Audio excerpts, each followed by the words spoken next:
Hey, I'm Alex Radcliffe from Board Game Co., and today I'm talking about Mythwind, from the same company that brought you Stars of Ikarios.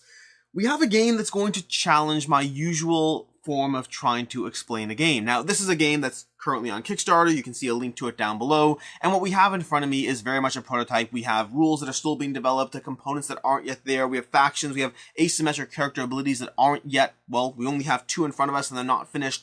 We have a story that's still expanding, buildings and stuff that's more generated. Very much a prototype, although prototype or not, these are some of the most gorgeous miniatures I have ever seen. This little guy over here, who sadly, I should warn you, is going to be slightly smaller in your copy of the game, so don't get too attached to him, although also I assume he doesn't come pre-painted. Maybe she, this spirit, the little creature that you encounter over here, adorable little miniatures, all of that. Going back to what I was saying before I went down a little rambling hole of explanation, is going to be Mythwind is a game that challenges my usual way that I like to explain games and videos. You see, most of the time I usually like to go like this. Here's how you win this game. Here's how you get those points or do that thing. Here's how the turn structure looks. That's your quick 3-minute little overview of the game. And yet Mythwind is a game you can't win. It's a game where the goal is not to win it. The goal of Mythwind is to play it. It's a game that doesn't have any form of ending. It's a game where you just keep building and developing out a town. It's a premise that sounds ridiculous until you realize that we've been playing video games like that our entire lives. When you've played The Sims, when you've played Stardew Valley, when you played Animal Crossing, when you played Roller Coaster Tycoon, any one of dozens or hundreds of game experiences. If you ever played an idle game on your phone where you just keep tapping the screen and building another farm so you can then reset and go to the next level and build more farms, also you can get increasingly more expensive farms. We're used to playing games where the goal is to build. And that's it. We're just not used to doing that in board games. And that is the goal of Mythwind. The goal of Mythwind is to encounter the world, to interact with the world in the story elements it provides, using the characters, the asymmetric characters that it's going to give you, all with the goal of just building out your town. All with the goal of building and playing and developing and continuously growing. But there is no winning. There's no losing. There's no end to this experience. There's just a degree of construction that's going on in this little world that you're developing. Now, the way Mythwind actually plays out is you're going to start, and I say actually, I mean everything I just said is actually the way Mythwind plays out, but the way Mythwind plays out is you're going to start the game by going through the general sequence of a round. You're going to start by drawing a weather card. In the game, at least the prototype I have in front of me, gives me a solid tutorial that gives me all the information I need to dive straight into it. You're going to be drawing a weather card every single round, a weather card that will, in the case of the tutorial cards, gives you a bit of an overview of how they play, but really gives you a bit of a weather marker, which might interact with the season you're in. Different weather cards coming out in different patterns may have positive or negative effects on the world that you're slowly building out. From there, you're going to have other different elements that will either advance the building track. You know, it's a good season for building and construction in the town, so you may slowly be advancing buildings on this track. Although alternatively, the game's going to really start you off by having you read event cards that will start the story aspect of Mythwind, and we'll talk more about the story in a second. Arrival. Your party has arrived in a clearing. The forest is thinned as you've gotten closer to the tower that you can see when first entering the valley. Between you and the tower, still a distance away, are some run-down foundations. A few walls still barely stand, but clearly a community used to exist here. Read event card 2. One of the sprites that guided you into the valley tugs your hand and points toward the forest as a large tree falls with a thud across the path you just traveled. It will have to be dealt with. All players must go to the adventure action, etc., etc., etc., etc. Basically, these event cards are going to give you some text, some story, and in the case of tutorial, a little bit of a guide as well as to what you do next. You see, from there, you move into the general turn structure of Mythwind. Once again, you draw a weather card, you resolve whatever the weather card tells you to do, reading a story event, advancing with town mechanics, interacting with the season, and then from there, each of the characters is going to take a town action and a board action. The way the game plays out is you choose a character, let's say we choose our farmer, and we go to, as the game told us, we're going to go to the adventure deck and interact there, have a bit of an adventure and encounter, something a little bit outside the realm of the more static town that we have. Every character who takes an action is then going to do something after they resolve their action. They're going to then do something on their personal board that correlates with the action they just took. So the adventure deck over here with the farmer is going to result in them taking this action, this topper action here. You can see the crafter and the farmer, they both have different engines. We'll talk more about them in a second. But the crafter is going to have the little set of actions that triggers after an adventure action. Over here, in this case, we add a backpack to our bag. Or in the case of the farmer, they're going to be planting one more crop over there. So again, your primary town action is going to define how you play out your personal action as well. Let's go ahead and read the adventure deck. The adventure deck. The tree that's fallen here will block any future travelers. It certainly won't allow you to leave the valley easily. You'll have to chop it up to restore access to the path and decide what to do with the lumber. The lumber. I tried to say lumber and timber. I tried to say lumber and timber at the same time, and it came out, what do you do with the lumber? Which is weird, and I'm really leaning into it. But what do you do with the lumber? Take the lumber to your town for material. That's option 1. Do we want that lumber for materials in our town? Or B, do we use it to create a more stable path here and ease travel in the future? After choosing, flip the card over and read the result. And those results, and there's a bunch of adventure cards. Again, everything I have access to is going to be less than the, final game. But a bunch of adventure cards with different outcomes. Maybe you encounter more sprites. Maybe you get some more access to resources. Different things depending on what you choose. Different encounters you'll have. Do you take the safe path home, or do you wander through the woods and explore and see what you can find? There's going to be a bunch of different options on those adventure cards as you go through them, including cards that will add events to the event deck. You see, I have these all stacked over here, but in reality, these event cards, you're going to have a selection of event cards, and you're slowly going to be adding more event cards to your event decks as you have different interactions in this world, different buildings you build, different adventures you have, different things will have different consequences on the world around you. That story that I talked about will play out differently depending on even just the way you build out your town, the types of buildings you choose to add. Again, some of these things I haven't fully explored yet because, prototype, there's a limit to just how much I've encountered, but how much I've been given access to encounter. But the world and the story will change and evolve to suit your actions, your choices in this game. From there, you're going to move to your player deck. And there's different actions you can take in town, from building buildings, from gathering resources, from hiring helpers, from buying more access to the various goods you'll need to buy those buildings, from encountering those adventure decks. A variety of different actions you can take, but from there you move to your player board where you're each running a different bit of a little mini game going on. In the case of the farmer, it's going to be a bit of a polyomino engine, building different goods, building different livestock or machinery in your farm in order to most efficiently generate income as fast as possible as you build out and harvest crops. Why do you need income? Well, you need income to buy more resources. Why do you need resources? To get more buildings. Why do you need more buildings? So you can repeat and rinse that cycle of building up so that you can build up, so that you can develop, so that you can get to that end game building. Why do you do anything when you're playing a game that has no set win condition? Why do you do anything in Stardew Valley, in Animal Crossing, in Roller Coaster Tycoon? You build so that you can build. And you continue building so that you can build. And then along the way, you get better at what you're doing. The farmer will increase and improve. They'll clear out the fields. They'll become more efficient at what they're doing. And the crafter is doing the same thing. You see the crafter over here. I don't know how well you can see this. Again, prototype over here. These 3D, there's going to be game trays, inserts to track everything. And the game is designed to set up and store such that you can exactly, at any point, you're done with a round, great. Pack it all up, put the lids on, rinse and continue from where you left off. In a game with no set ending, the game has to be able to be put away wherever you left off, and Mythwind is designed to do just that.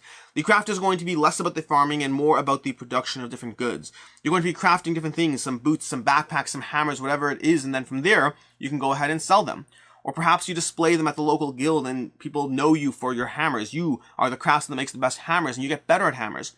So you start giving away your hammers to raise renown for how well you sell hammers, which will result in more of an engine where you can then start selling hammers for more. Maybe your boots only gave you 4 money, but your hammers will give you 6, and then it becomes harder and harder to escalate that track of how good you're being. Again, you build so that you can build. You improve so that you can build faster. You build faster so you can get more money, so you continue the engine of building out the town of Mythwind.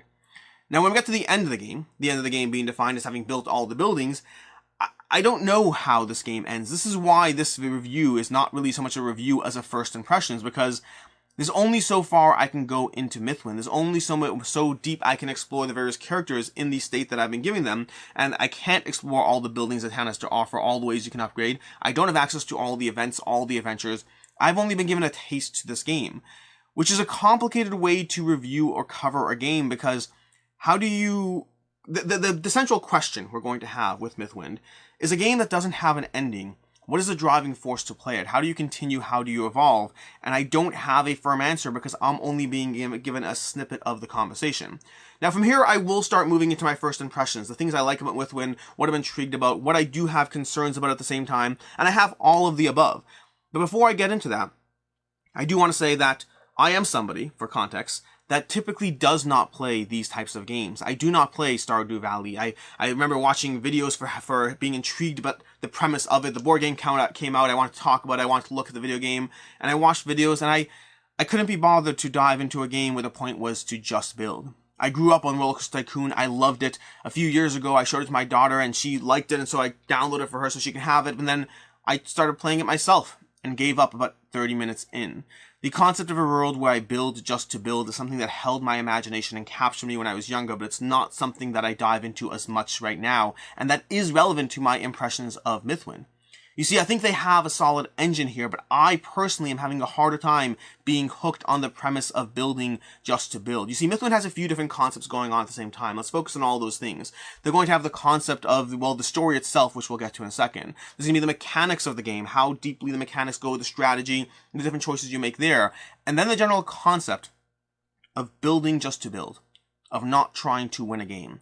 Something that on its own inherently makes Mythwind unique. If you are someone who has enjoyed Stardew Valley, Animal Crossing, The Sims, any of those experiences, then Mythwind presents a puzzle that you have to decide if you're invested in or not. As far as the story is solid. I've enjoyed, well, solid is a relative term. The story is solid in alignment with various mechanics. It doesn't have the story of an Awakened Realms heavy narrative game. It has the story of just enough of a taste, and that's just enough of a hint of what's going on to potentially keep you invested as you play. You'll have strangers or things looking at you from the woods, and you have to figure out what they are, and you'll go through those narrative stories one card at a time, because you don't simply get to engage the story. You go through the weather, and the weather will drive the events that will happen, and eventually you read another story card. And so the story slowly unfolds around you. It is enough to tease you as to the world, as to what's happening in Mythwind, yet not enough to hold the game on its own. This is not a narrative game. This is a game with a narrative point to it. As far as the mechanics, this is where we're going to start getting a little trickier to begin with, because Mythwind is mechanically light, at least from the side I've been seeing of it so far. You see, we're going to have three different mechanics at play from what I've been able to experience. You're going to have the central board, which is primarily worker placement in terms of getting the actions, familiar Euro mechanics applied to a non-familiar game.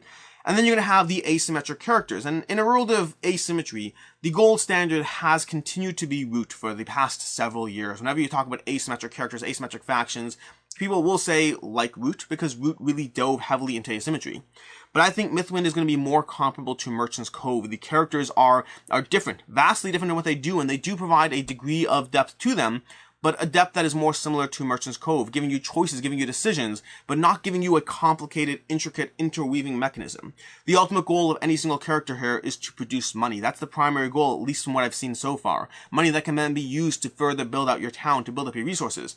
So every character is taking in, well, a worker placement action that drives what they can do, and then they have their own little engine as to how they can most efficiently produce money, but it's not a deep interweaving puzzle between the two characters. And again, I only have the crafter and the farmer. I don't know what else is coming. I don't know what other plans they have. Now, I don't have a problem with light characters in and of themselves, but in Merchant's Cove, as a competitive game, I think it worked better. When you start having lighter characters combined with a lack of actually having any real win condition in Mythwind, the lighter characters make it a little bit less intricate. The concept of playing as the crafter, of trying to get better at my backpacks. I really focused heavily on backpacks. I kept leveling them up, trying to show them off at the local guild so that I can sell my backpacks for more. It's a fun little concept, but it's not intricate enough to keep me involved and invested in and of itself. It needs a deeper game around it to also keep me invested in the game. And yet it's a game in which there is no win condition. So the intricacy for intricacy's sake is not there, nor is a desire to most efficiently figure out how to min-max my way towards victory in this game, because there is no victory in Mythwind. This is a game where you play that you can build, and that you continue going through that.